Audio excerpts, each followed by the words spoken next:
mengambil dari kitab Injil Matius, kitab Injil Matius, pasal yang ke-10, ayatnya yang pertama, ayatnya yang ke-16, sampai ayat yang ke-33. Matius pasal yang ke-10, ayatnya yang ke-16, sampai ayat yang ke-33. Bapak, Ibu, saudara-saudari, karena ayat yang demikian banyak, saya undang Bapak, Ibu, saudara-saudari untuk berkenan terlibat di dalam membaca firman ini. Saya undang Bapak, Ibu, saudara-saudari untuk bersama membaca dengan cara ayat yang genap. Bapak-bapak dan saudara-saudara bersama saya membacanya.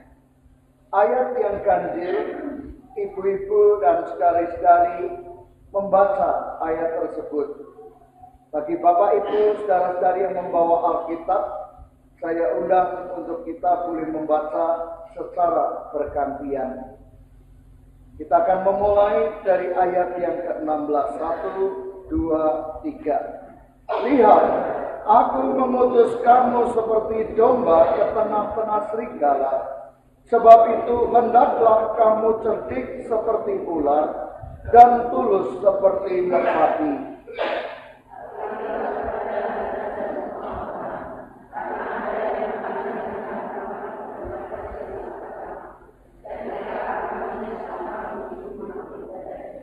Dan karena aku, kamu akan digiring ke muka penguasa-penguasa dan raja-raja sebagai suatu kesaksian bagi mereka dan bagi orang-orang yang tidak mengenal Allah.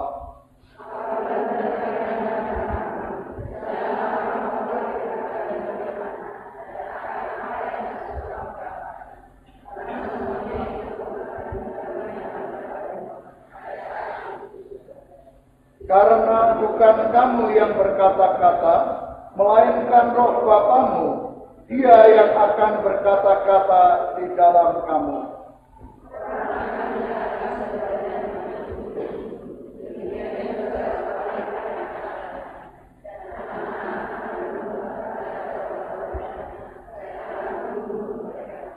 Dan kamu akan dibenci semua orang oleh karena namaku, tetapi orang yang bertahan sampai pada kesudahannya akan selamat.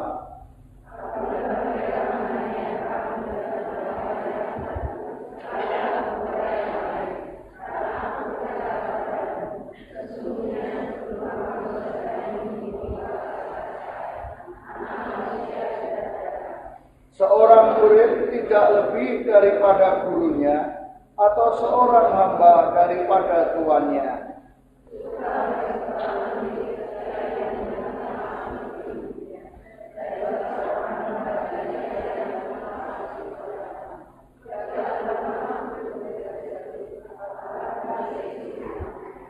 Jadi janganlah kamu takut terhadap mereka, karena tidak ada sesuatu pun yang tertutup yang tidak akan dibuka, dan tidak ada sesuatu pun yang tersembunyi yang tidak akan diketahui.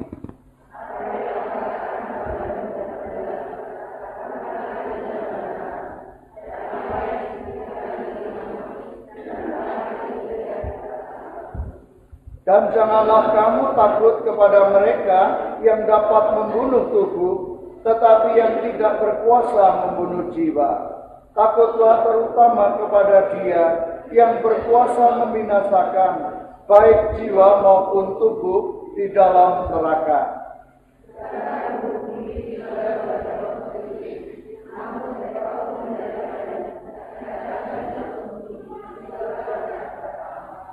Dan kamu rambut kepalamu pun terhitung semuanya.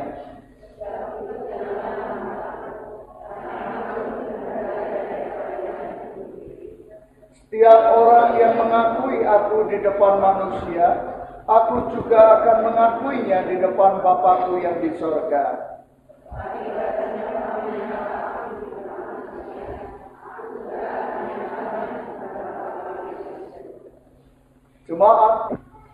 Jemaat yang dikasihi oleh Tuhan Yesus Kristus.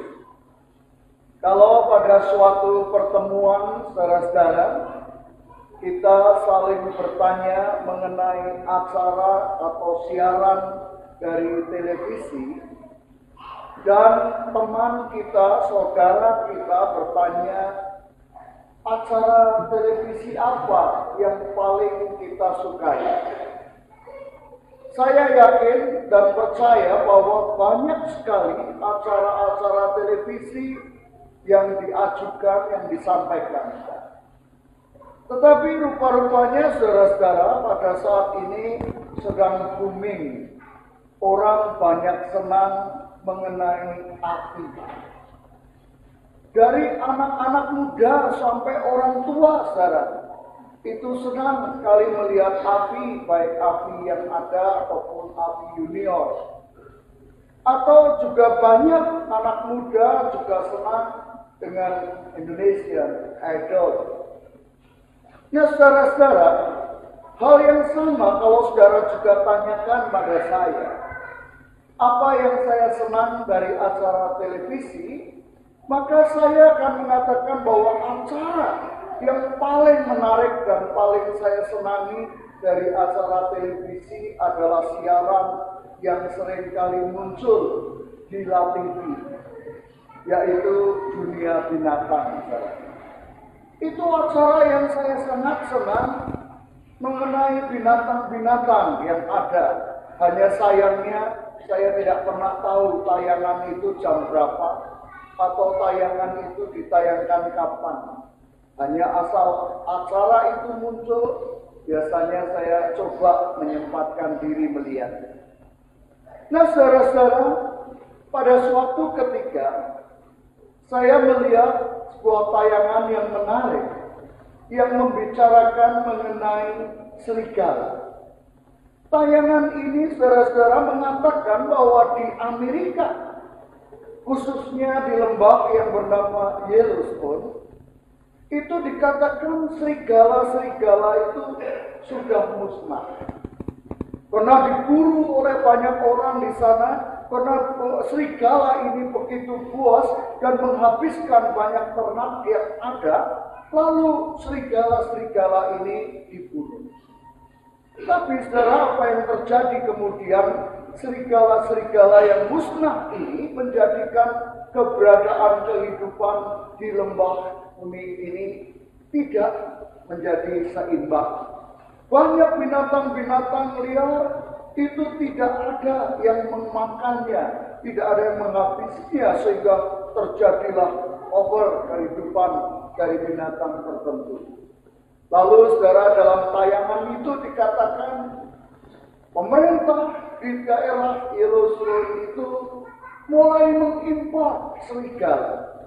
Tetapi kembali di sana dikatakan saudara bahwa serigala itu adalah binatang yang buas. Serigala itu binatang yang sering kali menghancurkan. Nah, berbicara mengenai serigala saudara, menjadi sangat menarik karena pada pagi hari ini ayat kita justru berbicara mengenai serigala. Menjadi sangat menarik, justru ayat kita ini menyatakan mengenai serigala itu dengan mengatakan, lihat, aku mengutus kamu seperti domba ke tengah-tengah serigala. Dan siapa domba dan siapa serigala di dalam ayat ini?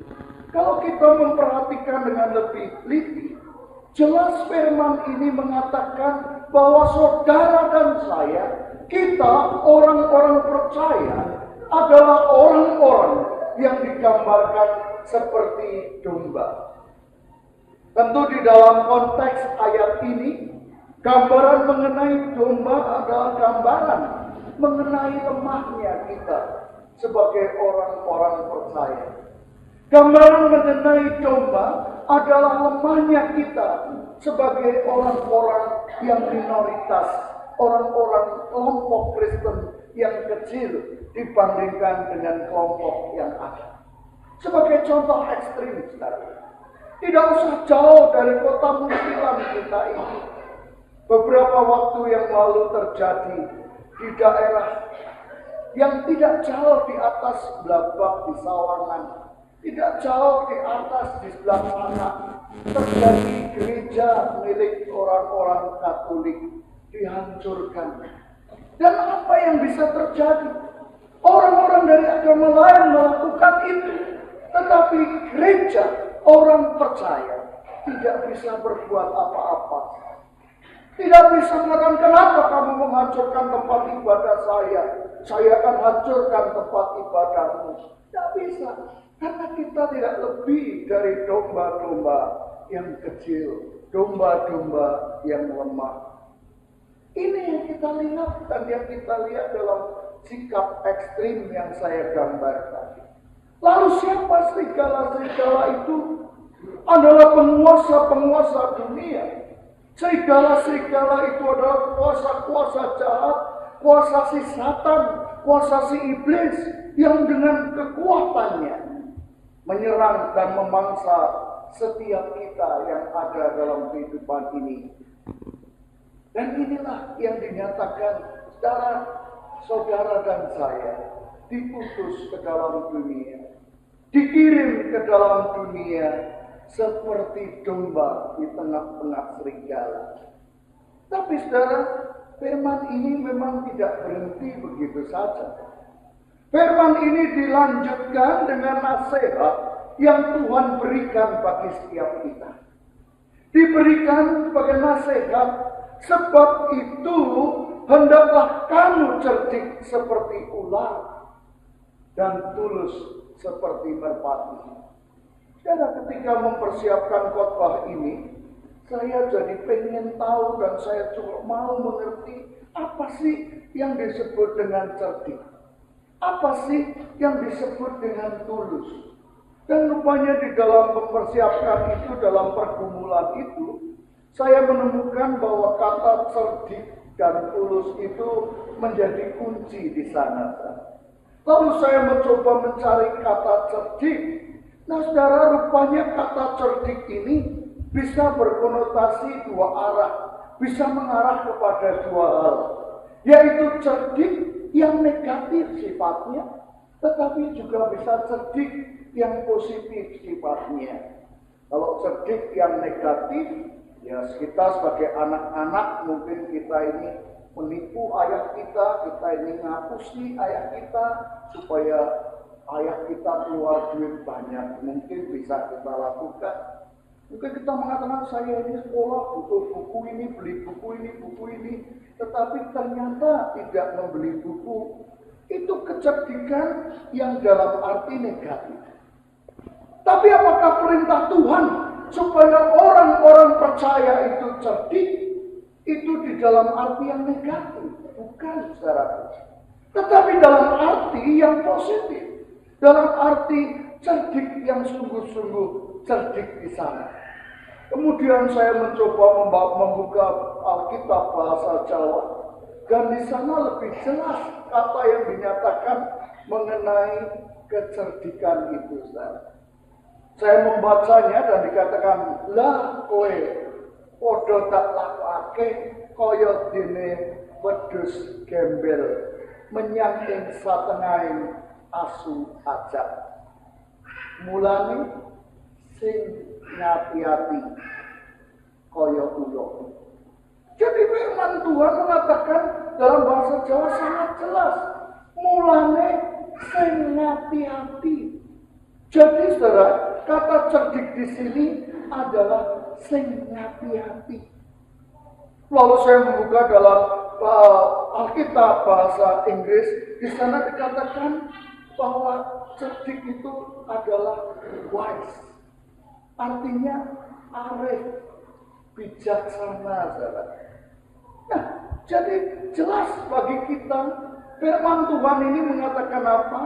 Orang Kristen di dalam hidupnya, kalau dia itu mau mendapatkan keselamatan, kalau dia mau untuk tidak diterkam oleh serigala-serigala, orang Kristen itu harus hati-hati hidupnya, harus arif, harus bijaksana hidupnya. Di dalam apa? Kita melihat yang pertama dalam kehidupan Kristen kita. Apakah hidup kita ini sebagai orang Kristen ini, saudara-saudara, cukup bijaksana? Artinya, apakah kehidupan kita, kehidupan saudara dan saya sebagai orang percaya, itu benar-benar dilihat baik oleh orang-orang di sekitar kita? Kadang-kadang kita tidak bijaksana, saudara. Kita ini menyandang nama Kristus, kita ini membawa nama Kristus, tetapi kehidupan kita tidak menunjukkan bahwa kita ini anak-anaknya. Ini jelas kehidupan yang tidak bijaksana. Ini jelas kehidupan yang tidak arif. Ini jelas kehidupan yang tidak hati-hati. Karena kadang-kadang saudara-saudara, kita ini tidak sama. Apa yang terjadi hidup kita dengan apa yang kita perbuat, dengan keyakinan kita menjadi tidak sama. Dan itu tentu tidak benar. Kemudian dikatakan juga hati-hati, hidup yang hati-hati, arif, bijaksana juga di dalam keluarga. Apakah kita ini hidup sebagai bapak ibu Kristen yang sungguh-sungguh bijaksana, memberikan contoh kepada anak-anak kita mengenai kehidupan kekristenan, memberikan contoh mengenai kehidupan di dalam ucapan syukur pada Tuhan? Apakah kita menunjukkan kepada anak-anak kita bahwa yang terutama dan yang pertama, yang terpenting dalam hidup ini adalah bersandar kepada Tuhan? Juga di dalam kehidupan suami istri, apa kita juga memiliki kebijaksanaan untuk kita hidup dan coba mengerti pasangan kita? Kadang-kadang saudara-saudara kita ini ngomong tidak bijaksana. Kita kadang-kadang ngomong itu arahnya lebih banyak menyakitkan orang lain. Apa salahnya sih kita memuji orang lain pada suatu ketika karena memang yang dilakukannya baik? Kenapa kita harus nyelekit, harus mengatakan kata-kata yang menyakitkan hati? Kenapa? Kadang-kadang kita tidak menunjukkan hidup yang bijaksana. Sebagai pengurus sekolah, apakah kita ini tahu dan sungguh tahu bahwa di sana nama Tuhan dimuliakan? Bahwa pengurus sekolah itu juga membawa nama Tuhan. Sehingga terjadi apa yang tidak benar di dalamnya. Itu akan menjadi satu perkara yang tidak disukai oleh Tuhan. Pakai guru, kadang-kadang kita berantem satu dengan yang lain. Apakah saudara yakin bahwa itu hidup yang bijaksana? Karena saudara membawa nama Tuhan dan di sana nama Tuhan dipermuliakan. Kadang-kadang kita lebih memikirkan diri kita daripada hidup secara bijak di hadapan Tuhan. Dan ini yang terjadi dalam hidup dan pekerjaan kita, saudara. Dimanapun kita bekerja, apakah kita juga hidup di dalam hidup yang bijaksana? Tuhan mengingatkan kita yang pertama, jangan kau hidup di tengah-tengah serigala. Jikalau kamu tidak hidup bijaksana, jikalau kamu tidak hidup sebagai orang percaya yang sungguh bersandar pada Tuhan, maka orang di luar kita akan mencemooh dan segera akan melulur kita seperti serigala yang akan menerkam domba-domba itu. Ini nasihat yang pertama. Kemudian saya memperhatikan bagian yang lain. Dikatakan di sini bahwa kita harus cerdik seperti ular dan tulus seperti merpati. Kembali saya perhatikan dalam kitab bahasa Jawa. Itu rupanya menarik sekali, saudara. Kaya dene wedhus gembel menyang ing satengahing asu acak. Mulane sing ngati-ati kaya ula, lan sing bares kaya manuk dara. Jadi tulus di sini diterjemahkan dalam bahasa Jawa adalah bares. Bares itu lebih dari beres, apik, lancar, tidak ada lika-likuné, ora mau lika-likuné. Itu bares, saudara. Dalam bahasa Inggris diterjemahkan sincere atau tulus hati, saudara. Dari kata sin dan sir yang artinya tanpa dengkul. Jadi orang Kristen itu harusnya tulus, harusnya tanpa dengkul. Ya ini tentu bukan berbicara mengenai muka kita ya, mungkin kita ada bolongnya sedikit di dengkul pakai ukur, bukan itu maksudnya saudara. Tetapi yang dimaksudkan itu kalau kita ini hidup sebagai orang Kristen, ya orang Kristen yang tanpa dengkul saudara. Orang Kristen yang apa adanya. Atau dalam kamus bahasa Indonesia itu tulus, itu dikatakan ikhlas tanpa pamrih. Jadi satu perbuatan yang sungguh-sungguh yang kita lakukan, saudara. Nah zaman sekarang rupanya banyak dengkul, banyak mobil yang digempul. Kadang-kadang mobil kita lihat mobilnya bagus, begitu mau dicat ulang, dikerok gempulan kok. Kita bilang wah ada apa sih? Gempulan. Nah itulah yang terjadi di dalam dunia. Dan saudaraku, kalau kita orang Kristen hidup dengan gempul-gempul yang ada, maka dikatakan serigala-serigala di luar kita akan menelannya. Oleh sebab itu saudaraku, Tuhan mengatakan marilah kau anak-anakku hiduplah dengan tulus. Nah apa yang kita lakukan? Di mana kita harus tulus? Yang pertama saya katakan beribadahlah dengan tulus. Ini kita melihat saudara-saudara di dalam firman Tuhan yang digambarkan, dituliskan di dalam 1 Tawarikh 28. 1 Tawarikh 28 ayat 9 itu mengatakan demikian. Dan engkau anakku Salomo, kenalilah Allahnya ayahmu dan beribadahlah kepadanya dengan tulus ikhlas dan dengan rela hati, sebab Tuhan mendidik segala hati dan mengerti segala niat yang dicita-cita. Jika engkau mencari Dia, maka Ia berkenan ditemui olehmu, tetapi jika engkau meninggalkan Dia, maka Ia akan membuang engkau untuk selama-lamanya. Dan nasihat ini nasihat dari seorang ayah kepada anaknya. Seorang raja yang bernama Daud kepada Salomo anaknya. Dia mengatakan, Salomo, kamu harus beribadah. Tapi beribadahlah dengan tulus. Tapi beribadahlah dengan tulus, artinya tanpa pamrih, artinya bersungguh-sungguh, artinya jangan main-main. Nah saudara-saudara, beribadah dengan tulus ini kadang-kadang banyak tidak dilakukan oleh orang percaya. Orang percaya yang mungkin dari lahir sudah Kristen, ya ibadah itu jadi satu kerutinan.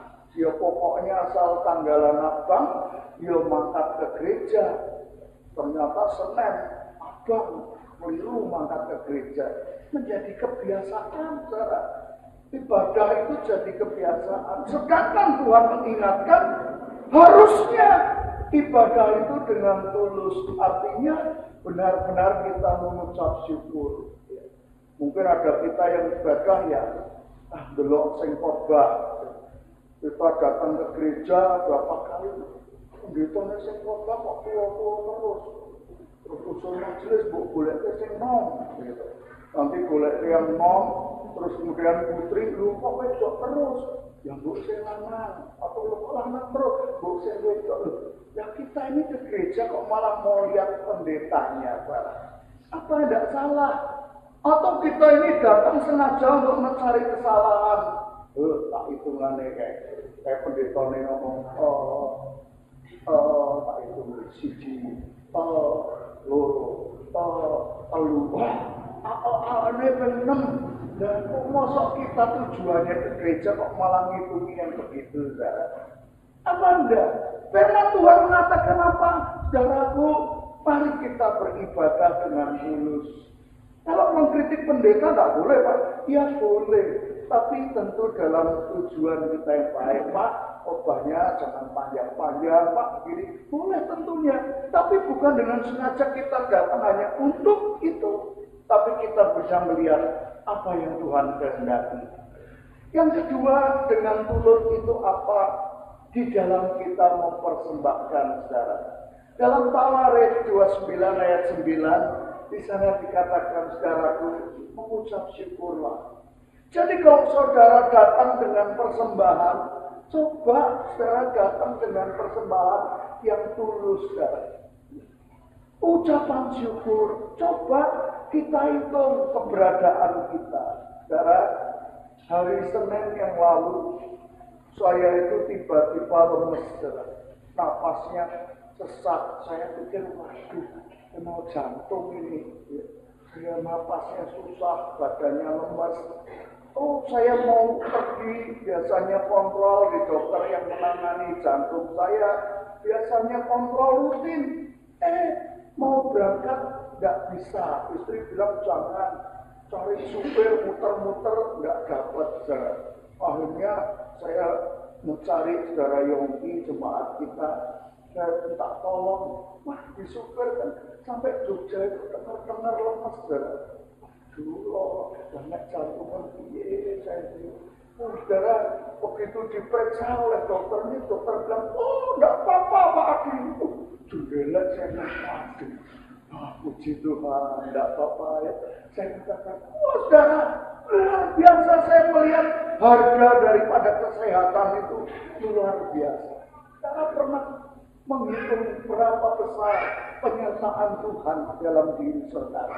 Pernah saudara menghitung berapa besar kasih Tuhan dengan keberadaan diri kita? Seharusnya ketika kita mempersembahkan sesuatu pada Tuhan, itu dengan tulus, dengan ucapan syukur. Saya seringkali menganjurkan ibu-ibu, kalau ada waktu, Bu ya ikut tim besuk, ikut tim perkunjungan. Oh ibu-ibu akan senang melihat bagaimana ibu bisa mendatangi orang lain, menguatkan orang lain, memberikan hiburan, mendoakan orang lain yang sakit. Dan ibu datang sebagai orang yang menghibur, yang mendoakan. Apa mau ibu-ibu didatangi oleh kelompok ibu-ibu ini? Berarti ibu-ibu yang sakit, yang dikunjungi, yang tentu enak mengunjungi daripada dikunjungi. Firman Tuhan berkata, terlebih berkat memberi daripada menerima. Ini semuanya diungkapkan oleh firman Tuhan dengan sangat jelas. Oleh sebab itu, jikalau Bapak Ibu menghitung penyertaan Tuhan untuk kesehatan Bapak Ibu, menghitung penyertaan Tuhan untuk anak-anak, menghitung penyertaan Tuhan untuk semua yang Tuhan berikan baik. Oh, saudara, tentu kita akan lebih senang melihat itu terjadi. Tapi kadang-kadang kita ini hanya menghitung yang susah, menghitung yang jelek, tidak menghitung yang baik, sehingga kita tidak bisa memberikan satu persembahan kita dengan ucapan syukur, dengan ketulusan hati. Sekarang, firman Tuhan juga mengingatkan, mari kita ini yang ketiga, setelah kita melihat mengenai ibadah persembahan, marilah kita ini berkata-kata dengan tulus. Mari kita ini berkata-kata dengan kata-kata yang tidak bercabang. Mari kita berkata-kata dengan kata-kata yang baik, saudara. Di dalam hidup kita, di dalam keluarga kita, di dalam pelayanan kita. Kalau kita bisa mengatakan perkataan-perkataan dengan tulus, kita akan menjadi berkat bagi orang lain. Suami istri, pernahkah ibu mengatakan pada suaminya, suamiku, saya sungguh bersyukur loh punya kamu. Kok kamu ya tahan-tahannya jadi suami saya walaupun saya ceretnya minta ampun. Terima kasih loh. Pernah suami mengatakan istriku, terima kasih. Kamu tuh baik loh, sekian tahun jadi istri saya. Kok yo betah-betah ya. Saya nggak ngorok, itu nggak kok betah kamu kok ya hebat. Terima kasih. Pernah. Kalau kata-kata tulus ini dikeluarkan, kalau kata-kata ini disampaikan, Maka apa yang Tuhan katakan? Hidup kita akan terlihat dan orang lain di luar kita, serigala-serigala, tidak akan mampu melulur kehidupan kita. Tapi seringkali salah, yang di dalam bukan istrinya sendiri, tapi istri orang lain. Lah ya repot, saudara. Yang di dalam bukan suaminya sendiri, suami orang lain. Ya jadi tidak karuan. Inilah yang seringkali terjadi dalam kehidupan. Dan yang keempat, saudara, bukan hanya berkata-kata dengan tulus, tapi kita mengasihi orang lain dengan tulus. Mari kita mengasihi saudara kita dengan tulus. Marilah kita mengasihi suami kita, istri kita dengan tulus. Saya yakin ibu-ibu tidak ada yang mau bukan menerima pernyataan kasih dari suami, tapi tidak tulus. Saya yakin tidak mau. Suami-suami juga tidak mau bukan. Kalau istrinya meladeni, tapi dengan hati yang ngomel, dengan kata-kata yang ngomel, aku jadi kok sore meladeni. Dia tentu tidak senang, saudara. Tapi satu pelayanan kasih yang sungguh dinyatakan dengan tulus, itu akan indah adanya. Yang kelima, saudara-saudara, mengenai ketulusan ini, bekerjalah dengan tulus. Bapak-bapak, ibu-ibu, saudara-saudari, jika kita bekerja pada orang lain, maka marilah kita bekerja dengan tulus. Jangan kalau juragannya ada, bosnya ada, wah kita mendeli ibuku terus, dipanggil juga, ada apa? Kamu berapa nih? Begitu bosnya pergi langsung gelisar ikut pergi. Lah ini tidak benar, saudara. Orang percaya itu harus tulus. Karena kalau saudara bekerja, bekerjalah. Tuhan katakan bagaimana kau bekerja. Syukurilah itu sehingga orang lain di luar saudara akan melihat bahwa saudara memang anak Tuhan yang luar biasa. Saudara, dua perkara ini menarik untuk kita perhatikan supaya saudara sungguh-sungguh menjadi anak Tuhan yang cerdik tapi tulus, yang hati-hati, yang dikatakan dalam bahasa Jawa yang kita perhatikan dalam kitab suci-nya. La wong padha tak lakokake kaya dene wedhus gembel menyang ing satengahing asu aja. Mulane sing hati-hati kaya ula lan sing bares kaya manuk dara. Amin.